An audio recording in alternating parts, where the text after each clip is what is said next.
Hello guys, कैसे हैं आप लोग? आई होप आप लोग से बढ़िया होंगे। तो अब डिस्कस करते हैं last lecture extra cellular matrix का। इसमें 2 ही लेक्चर आएंगे आपके। पहला हमने कोलेजन पढ़ा और अब हम थोड़ा सा पूरा इसमें जो भी बचा हुआ कंपोनेंट्स और छोटी छोटी बातें जो भी होते हैं, फिब्रिलिन क्या होता है, लैमिनिन क्या होती है, ठीक है ना, फाइब्रोनेक्टिन क्या होता है, प्रोटियोग्लाइकन्स क्या होते हैं, उनके बारे में डिस्कस करेंगे, ठीक है।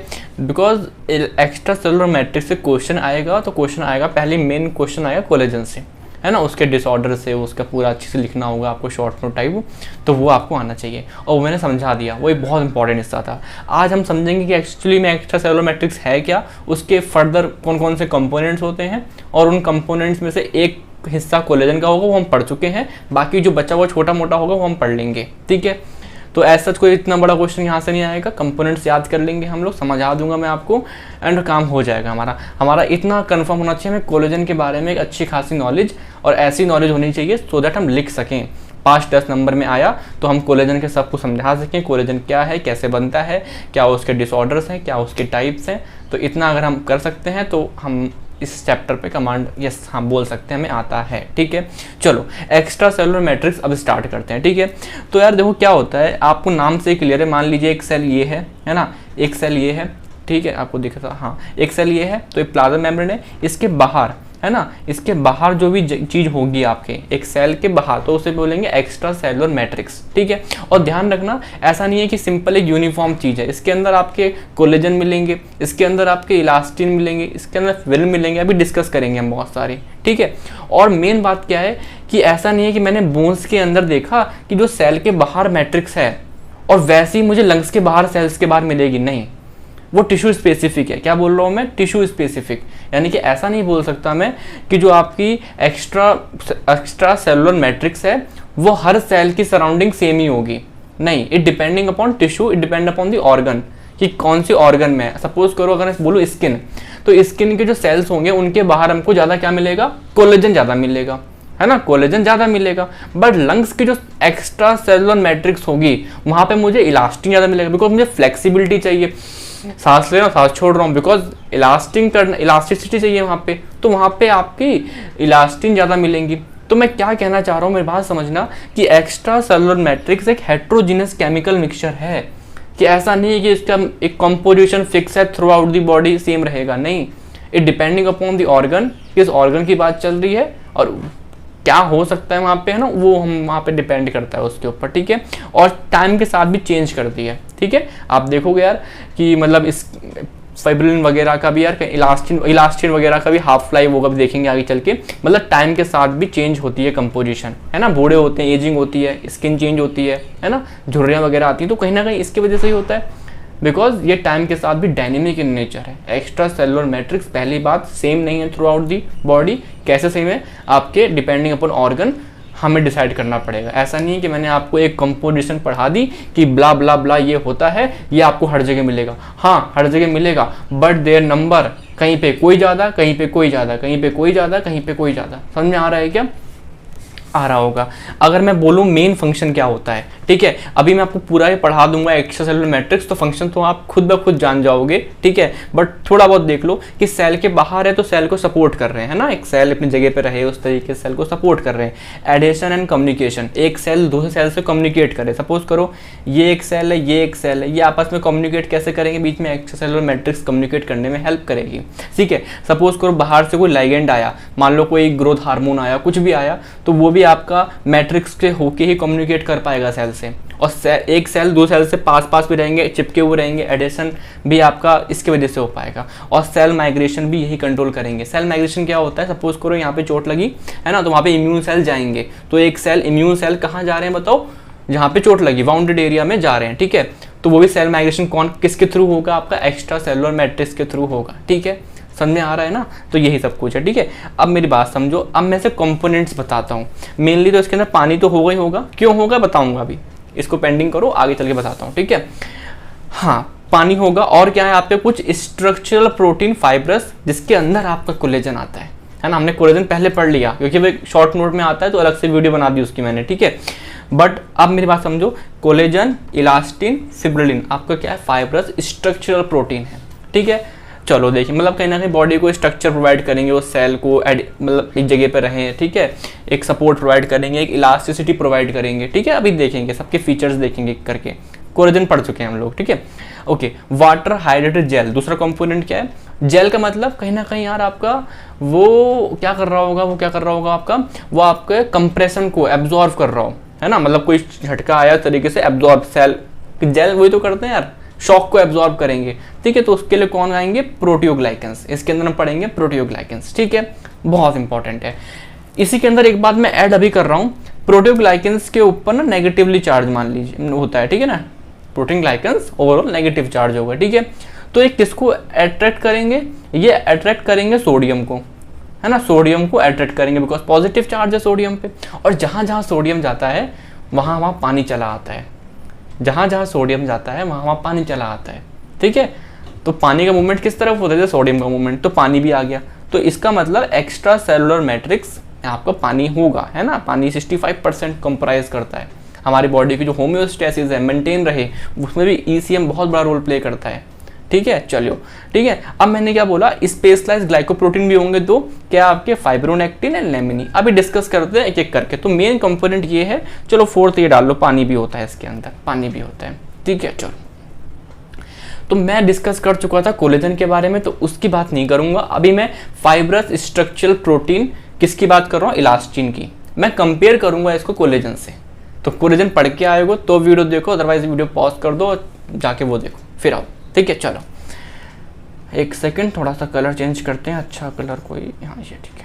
हाँ, तो ये भी क्या है? एक सिक्रेटरी प्रोटीन है। अगर आपने याद हो कोलेजन पढ़ा हो, आपने देखा था आपने कि इसको फाइब्रोब्लास्ट सेल बना रहे थे और फिर सिक्रीट कर रहे थे बाहर एक्स्ट्रा सेलुलर मैट्रिक्स में, याद होगा मैंने पढ़ाया है। देखो ये बाहर सिक्रीट करा प्रो कोलेजन के फॉर्म में, ठीक है। तो ये भी आपका जो इलास्टिन है वो भी आपका एक सिक्रेटरी प्रोटीन है, सेल बनाएंगे फिर बाहर फेंक देंगे, सेल बनाएंगे फिर बाहर फेंक देंगे, ठीक है। तो ये सिक्रेटरी प्रोटीन, जिसका हाफ लाइफ 17 ईयर्स 70 साल के आसपास है, ठीक है, 70 साल के आसपास। उसके बाद उसकी एक्टिविटी डाउन होने लगती है, ठीक है। देखते हैं ना, ये बूढ़े लोगों में लंग्स की कैपेसिटी भी खराब हो गई, बिकॉज क्यों? बिकॉज इलास्टिन का मेन काम क्या है यार? स्ट्रेच करने का। अब स्ट्रेच कहाँ कहाँ पर होंगे? ब्लड वेसल्स, वहाँ मिलेगा आपको इसका नंबर हाई, और कहाँ मिलेगा? लंग्स में मिलेगा आपको इसका नंबर हाई, ठीक है।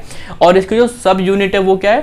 ट्रोपो इलास्टिन। वहाँ पे क्या था? ट्रोपो कोलेजन, याद है? सब यूनिट इससे मिलकर बनेगा पूरा इलास्टिन, क्या है? ट्रोपो इलास्टिन। समझ में आ रहा है क्या? ठीक है। मेन बात क्या है? कोलेजन बनने में हमने ग्लाइकोसाइलेशन किया था, मतलब कार्बोहाइड्रेट को ऐड किया था, मतलब ग्लूकोज और गैलेक्टोज को ऐड किया था, बट यहाँ पे नहीं करेंगे, है ना, यहाँ पे नहीं करेंगे। यहाँ पे सिर्फ हाइड्रोक्सी करेंगे, हाइड्रोक्सी OH लाएंगे प्रोलिन के ऊपर, वहाँ पे दोनों पे लगाया था, याद करो यार।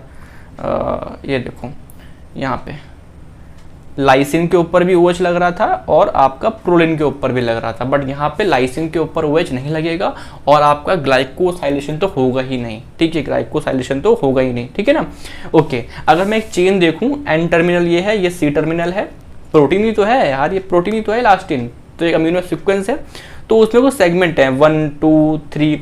तो इसमें क्या होता है? पहला लगा होता है हाइड्रोफोबिक सेगमेंट, मान लो मैंने बोला ये हाइड्रोफोबिक सेगमेंट है, तो नंबर 2 को हाइड्रोफिलिक सेगमेंट होना ही पड़ेगा, ठीक है। जैसे वहां पे था कि आपका पहले ग्लाइसिन आएगा, ये तो कंफर्म है, फिर आपका X एंड Y में आपके वो क्या बोल सकते हैं, लाइसिन और प्रोलिन हो सकते हैं, ठीक है। फिर ग्लाइसिन आएगा, फिर X एंड Y आएंगे या Y एंड X आएंगे, डिपेंड, ठीक है, लेकिन ग्लाइसिन हर जगह आएगा। लेकिन यहाँ पे ऐसा नहीं है, यहाँ पे पैटर्न किस चीज़ का है?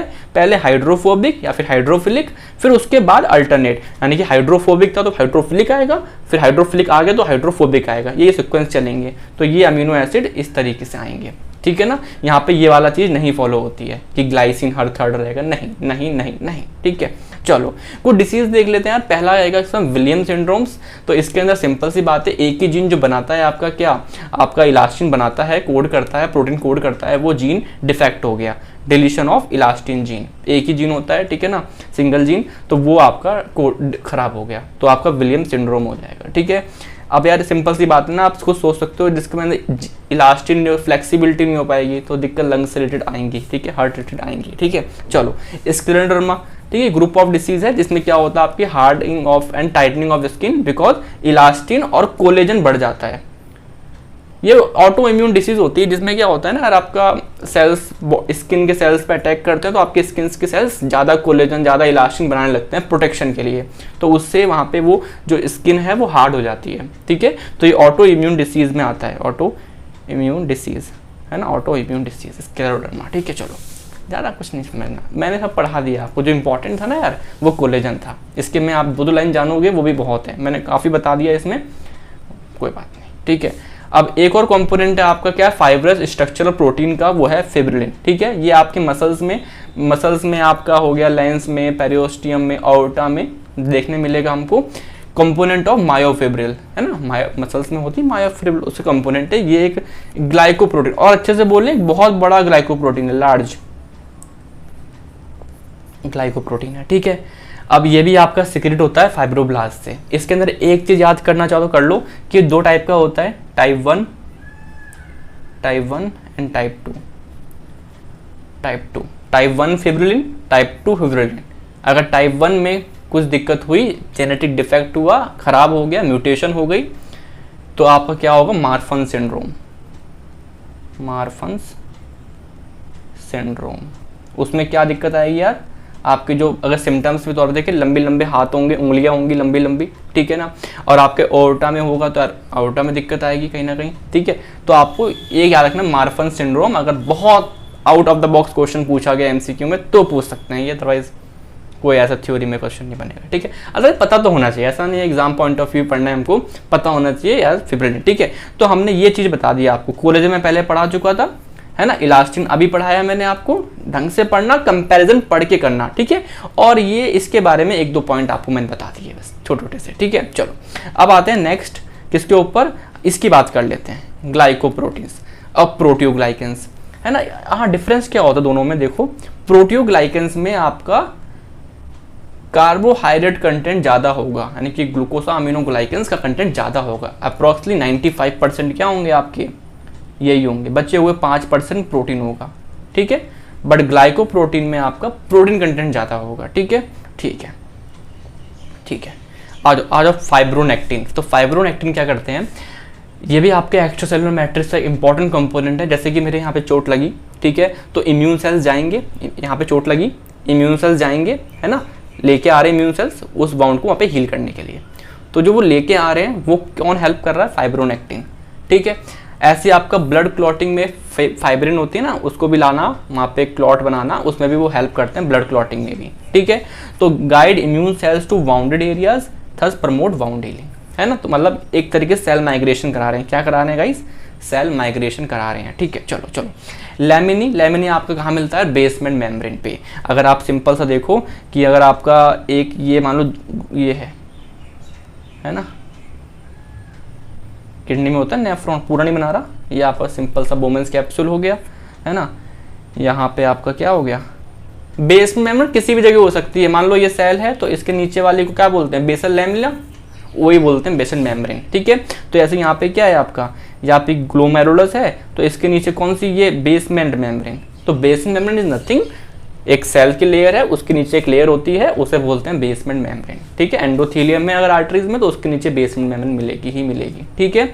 चलो तो अब ये हो गया, तो बेसमेंट मेम्ब्रेन मैंने पहले क्या बताया था आपको, क्या मिलता है बताओ, टाइप 4 कोलेजन, ऐसे याद करा जाता है, ठीक है, टाइप 4 कोलेजन, है ना, और आपका क्या मिलता है, लैमिनी, ये आपका मिल गया, ठीक है। इसमें डिफेक्ट होगा तो दिक्कत आती है फिर, ठीक है। चलो नेफ्रेटिक सिंड्रोम वगैरह। चलो अब आते हैं लास्ट, प्रोटियोग्लाइकन, जिसके अंदर जो जेल लाइक होगा, इसके अंदर बेसिकली क्या है, एक सेंट्रल कोर प्रोटीन होगा और आसपास बहुत सारे आपके गैग्स लगेंगे, ग्लूकोसो अमीनोग्लाइकेंस, तो ये पढ़ चुके हैं हम लोग गैग्स, हाइलुरोनिक एसिड याद आ रहा है, कॉन्डेक्टाइन सल्फेट, ये सब क्या है, गैग्स, पढ़ रखा है, नहीं पढ़ रखा जाके देखो, क्योंकि उससे देखे बिना समझ में नहीं आएगा भी, तो मतलब उसकी भी इंपॉर्टेंस है यहाँ पे। आपको मैंने वहाँ पढ़ा था हंटर सिंड्रोम, हलर सिंड्रोम बताया था, याद है कुछ, तो वो आपको याद करना पड़ेगा, वो आएंगे, ठीक है। तो देखो ये प्रोटीन हो गया और इससे लगे क्या है, गैग्स लगे हुए हैं, ये ग्लूकोसोअमीनोग्लाइकेंस लगे हुए हैं, ठीक है। ये कुछ नेटवर्क हो गया इनका, ठीक है। अब इनका क्या क्या काम होता है, सेल में सेल इंटरेक्शन, सेल का मैट्रिक्स से इंटरेक्शन, ठीक है। लाइगेंड आएगा बाहर से, मतलब कोई भी हार्मोन आ रहा है, वो लगेगा तो उसका इंटरेक्शन, ठीक है। सिग्नल, कोई एक सेल ने सिग्नल भेजा दो सेल को, तो वो भी लेके कौन जाएगा, मतलब कहीं ना कहीं हेल्प करेगा आपका प्रोटियोग्लाइकेंस। तो छोटे मोटे कम, मतलब मेन बात ये है कि एक तरीके से रूट्स हैं ये फैली हुई पूरे में, ईसीएम में रूट्स फैली हुई हैं, तो एक कनेक्शन प्रोवाइड कर रही हैं, ठीक है, सेल का सेल से, सेल का मैट्रिक्स से, ठीक है। चलो अब मैंने क्या बोला, कुछ एग्जांपल्स याद करने होते हैं, जैसे बीटा ग्लाइकेंस, ये क्या है आपका, एग्रेकन, ये क्या है आपका, ये सारे क्या है आपके प्रोटियोग्लाइकेंस। अगर मैं एग्जांपल के तौर पे बताऊं, ये आपके एक नाम लिखा है मैंने प्रोटियोग्लाइकन का, सिंडेकेंस, मुझे भी याद नहीं है, मैं भी देख के बोल रहा हूँ, झूठ नहीं बोलूंगा, है ना, मुझे एक दो याद होंगे जितने कॉमनली यूज होते रहते हैं जो, अदरवाइज पूरी लिस्ट होती है बहुत बकवास सी। पेपर है तो याद कर लो, अदरवाइज फिर भूल ही जाते हैं एट द एंड, ठीक है, फिर याद समय के साथ हो जाएगा, ठीक है। सिंडेकेंस, तो ये क्या है आपका, मैं बोलूँगा प्रोटियोग्लाइकेंस, मतलब कि प्रोटीन और एक गैग से मिलके बना होगा। तो कौन सा वाला, ग्लूकोसामिनोग्लाइकेन है आपका हेपरिन सल्फेट, है ना, तो ये भी हेपरिन सल्फेट जितने भी हैं, ठीक है, तो वो मैंने यहाँ लिख दिए, ठीक है, समझ में आ रहा है क्या। ऐसे आपके बहुत सारे और भी लोग हैं, आपको हेपरिन सल्फेट के बारे में नहीं पता, ये आपका ग्लूकोसामिनोग्लाइकेंस होता है, तब दिक्कत आएगी जहाँ आपने मुझसे वो नहीं पढ़ रखा होगा, ठीक है। तो सिंपल से अगर आपको चीज़ों को सिंपल रखना है तो प्रोटियोग्लाइकेंस के अंदर आपके कुछ नाम हैं, यहाँ पे ये एग्जांपल, इन एग्जांपल्स को आपको एज इट इज़ लिख के आ जाना है, ठीक है। कोई आपसे पूछेगा तो आप बता दोगे, ठीक है। और क्या होते हैं प्रोटियोग्लाइकेंस, आप बोलोगे प्रोटियोग्लाइकेंस आपका इसमें प्रोटीन होता है और मैक्सिमम ग्लूकोसामिनोग्लाइकेंस होते हैं।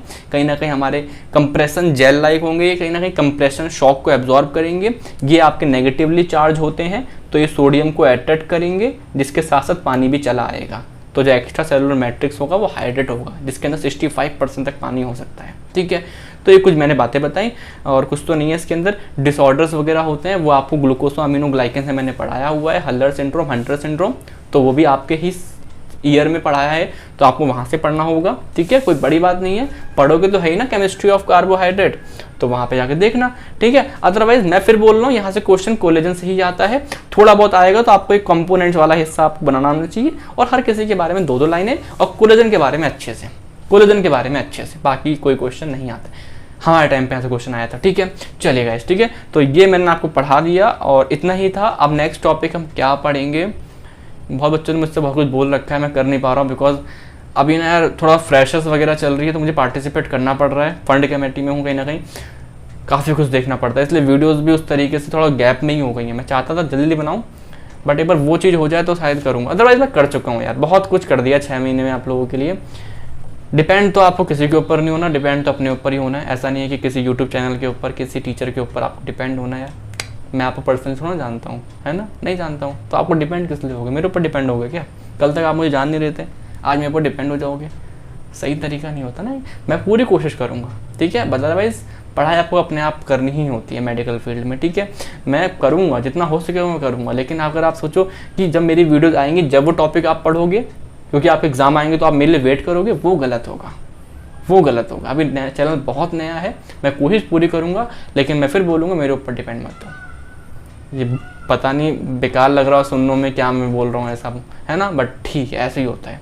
आप मेरे ऊपर डिपेंड नहीं हो सकते हो, आपको बहुत जगह पढ़ना है, आपको TFT थायराइड फंक्शन टेस्ट में पढ़ाऊँगा, अगली वही लेक्चर होंगे, बट अगर आपका पेपर आ रहे हैं तो आप कहीं ना कहीं से पढ़ लो, कोई बात नहीं, ठीक है, डिपेंड मत हो। क्या पता मैं 3 दिन का बोलूँ 4 दिन लग जाए, है ना, तो वो हो जाता है, ठीक है। बहुत से बच्चे बहुत सारे टॉपिक बोल रहे हैं, हो नहीं पा रहा अभी, ठीक है, लेकिन जितना मेरे से 6 महीने में हो सका, मैं 150 वीडियोस कभी डाल चुका हूँ बायोकेमिस्ट्री की, जितना मेरे से हो, पिछले 200 दिन में मैं करीब 150 वीडियोस से ऊपर वीडियोस में डाल चुका हूँ, अगर कुछ अनलिस्टेड वीडियोस हैं उन्हें मिला ले तो, ठीक है। अदरवाइज 146 तो वीडियो हो ही जाएंगी आज के बाद, ठीक है। तो मतलब बहुत वीडियोस डाल दी हैं मैंने, जितना मेरे से हो सका मैंने करा। आप लोग भी यार बहुत अच्छा मुझे रिस्पॉन्स दे रहे हो, मतलब पढ़ रहे हो, ठीक है। तो ज़्यादा बकवास नहीं करते हैं, क्या बकवास कर रहा हूँ मैं, ठीक है। तो वही मैं बोल रहा हूँ, पढ़ाई करते रहो, डिपेंड नहीं होना। जो वीडियोज आ रही हैं, जो वीडियोज आ चुकी है, उनको अच्छे से पढ़ो। जो वीडियोज अगर चैनल पर नहीं है तो आप कहीं और भी रेफर कर सकते हो, क्योंकि डिपेंड नहीं होना, ठीक है। चलो यार, थैंक यू यार, ठीक है, एक साथ बंद करेंगे हम, ठीक है, चलिए।